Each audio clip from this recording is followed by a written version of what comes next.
Yes, go. Okay. Hi, I'm Spence Kelsey, and I hope I know you. Maybe you know me.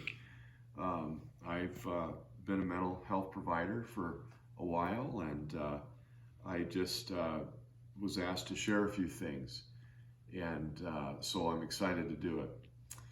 So I'm here with Bus and Lana Sharman, and we're going to go ahead and do this. So this first one is on raising children. And it's not necessarily about style. I mean, everybody's got their own style, and there's no one way is the right way or anything like that. But there's a couple principles that I'd like to share as you navigate your own style. Information that you might feel or might find that's possibly helpful. And so I know as a parent myself. It can be one of the most heart-wrenching duties, and also one of the most rewarding and amazing things. It's time. And so, anyway, it reminds me of the scriptures: opposition in all things. But then, great shall be your reward in the kingdom of heaven if we are able to help our children. So that's pretty amazing. So one thing that there's a principle that I learned a long time ago, and I've seen it as I've done this and had family counseling, seeing our children as little adults. I know I've made this mistake. So anytime I'm saying anything, it definitely related to my life and has and still does. So sometimes we can have a tendency to, even as young as 3 or 4, we can find ourselves kind of subconsciously thinking that since they know how to talk, they ought to be able to understand everything and reason and rationalize and find all my comments and my examples to be totally understandable and applicable. And so one of the mistakes that I often made, and I'll just use myself, is I would see my kids as little adults.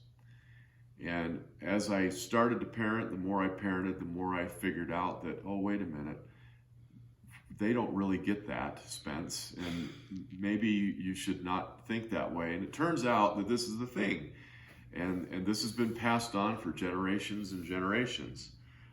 So we even have a tendency to see our kids as little adults when they're teenagers, and yet they don't process like us. More modern research has shown that boys, especially, their brains don't totally mature until they're actually about 30 now, and young women are a little more advanced. They're faster. Good thing. Right? but they're around 25. So we need to be patient, and that can just kind of be a guiding principle to help us to understand that, hey, look, wait a minute, no, don't think that they're getting all of this. This is going to be a process. This is going to take 1,000 times before they get it right. So that might be helpful. The next part is individuation. What I mean by that is, as a child begins to mature and develop, they start to become an individual.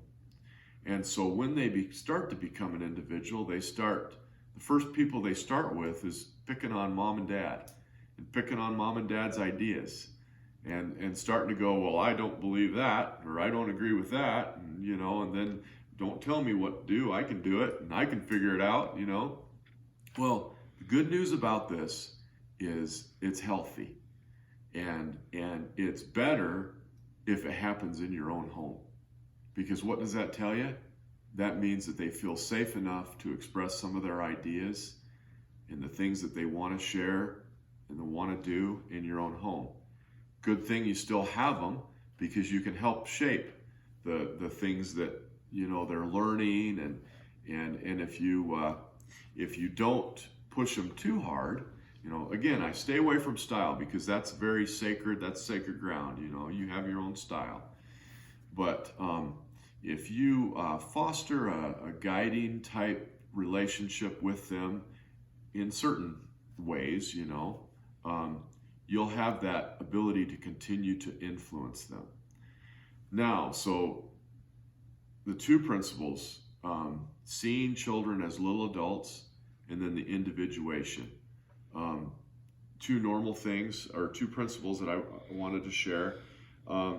So one of the things that I've learned over the years, and that I've helped people with in counseling as I wrap this segment up, is learning not to react emotionally as the adult.